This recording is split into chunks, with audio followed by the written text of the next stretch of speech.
का chapter 18 risk management. तो हम इसे टॉपिक वाइज करेंगे। तो पहला टॉपिक है रेपुटेशन रिस्क। अब रेपुटेशन रिस्क, पहली बात तो समझ लो कि रिस्क क्या होता है। रिस्क क्या होता है कि ऐसी चीज़, ऐसा इवेंट जो आपको रोके आपके ऑब्जेक्टिव अचीव करने से। अब मान लो जैसे आरसीबी है, आरसीबी का एम है आपका आईपीएल जीतना, लेकिन रिस्क उनका क्या हो सकता है कि विराट कोहली का ना चलना रिस्क हो सकता है, सामने वाले का बेटर परफॉर्मेंस करना रिस्क हो सकता है, बॉलिंग यूनिट का सही से ना चलना। अब इसे हटाया कैसे जा सकता है? रिस्क मैनेज करके। विराट कोहली भैया बढ़िया से प्रैक्टिस करें, बढ़िया उनकी बॉलिंग बढ़िया स्विंग पे स्विंग की प्रैक्टिस करें, तो इस रिस्क को अवॉइड करा जा सकता है। और एक और रिस्क हो सकता है कि सामने वाला बेटर परफॉर्म कर दे, तो वो तो रिस्क ही नहीं है, वो तो बेटर परफॉर्मेंस हो गई। लेकिन इस पर मैटर नहीं करते क्योंकि आईपीएल जीत रही है आरसीबी। अब आते हैं रेपुटेशन रिस्क पे। रेपुटेशन रिस्क क्या होता है कि सामने वाला रेपुटेशन, तुम्हारी इज्जत पे बात आ गई है, सामने वाला तुम्हारी पर्सनैलिटी वगैरह कैसे परसीव करता है। नेगेटिव पीआर को कह सकते हो, नेगेटिव पीआर, कि तुम्हारे जो कस्टमर हैं वो तुम्हारे सोच रहे हैं कि तुम बढ़िया प्रोडक्ट नहीं डिलीवर करते, इन्वेस्टर सोच रहे हैं कि बढ़िया शेयर नहीं उठेगा, शेयर होल्डर सोच रहे हैं कि इन पे शेयर लगाने का कोई फ़ायदा नहीं है, हमें अपना शेयर निकाल देना चाहिए। डेप्ट होल्डर सोच रहे हैं कि इन्हें क्यों पैसे दें हम भाई, क्यों ये हमें पैसे वापस नहीं कर सकते। ऐसे बहुत सारे जब पार्टीज़ तुम्हारे बारे में नेगेटिव रिसीव करने लगे तो उसे कहते हैं रेपुटेशन रिस्क। तुम्हारे बारे में गलत सोचने लगे तो उसे कहते हैं नेगेटिव रिस्क, रेपुटेशन रिस्क। अब रेपुटेशन रिस्क क्या होता है कि बैंक की एबिलिटी है मेंटेन करने की, जो एग्जिस्टेंस रिलेशन, जो अभी रिलेशनशिप एग्जिस्ट करता है, वो रिलेशन मेंटेन करने की जो एबिलिटी है वो भी चैलेंज होती है।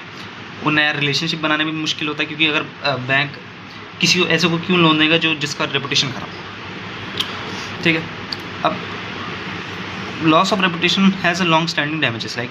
अब रेपुटेशन इससे क्या क्या डैमेजेस हो सकते हैं?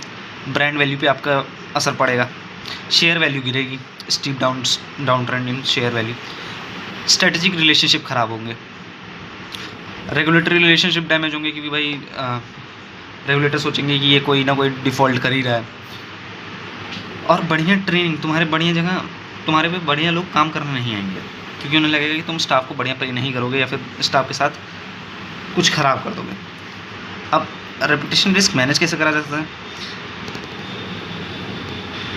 जब कोई बिजनेस स्ट्रेटेजी बनाओ तो इस रिस्क को ध्यान में रख के बनाओ। Integration of risk while formatting business strategy. कोई भी बिजनेस स्ट्रेटेजी बनाओ ताकि ये रिस्क, तुम अपना पीआर गेम हमेशा तगड़ा रखो, रोहित शर्मा की तरह। बोर्ड का अच्छे से ओवरसाइट करो, लिख ही देता हूँ रोहित शर्मा की तरह।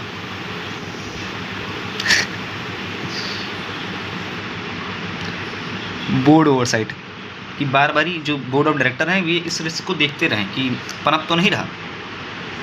कम्युनिकेशन तगड़ी रखो, बातचीत अपनी अच्छे से रखो कि तुम बार बारी आके अगर कोई गलत परसेप्शन आ रही रही है तो उसे डिबंक कर दो कि नहीं भाई ऐसा नहीं हुआ। जैसे कोई नेगेटिव परसेप्शन आ रही है कि तुम ये गलत काम कर रहे हो, वो गलत काम कर रहे हो, तो तुम बता दो कि नहीं हमने ये गलत काम नहीं कर रखा। इवन बोलने मात्र से वो रिस्क कभी कभी टल जाता है।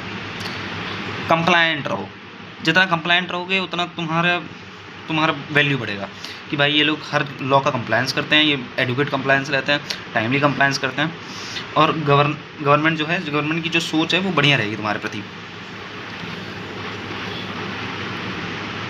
अब जब कभी भी स्टेक होल्डर से बात करो या फिर ऐसे बात करो तो उनसे फीडबैक ले लो, और उनसे बात करते हुए ध्यान से बात करो, ऐसा उल्टी सीधी चीज़ें नहीं कह दो। इंटरनल चेक, इंटरनल कंट्रोल रखो, पीयर रिव्यू करवा लो भैया।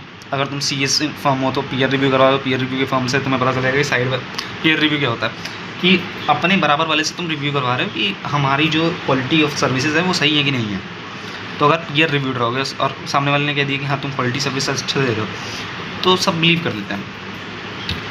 कल्चरल अलाइनमेंट, कल्चर को अलाइन करो। अब हम आते हैं नेक्स्ट टॉपिक।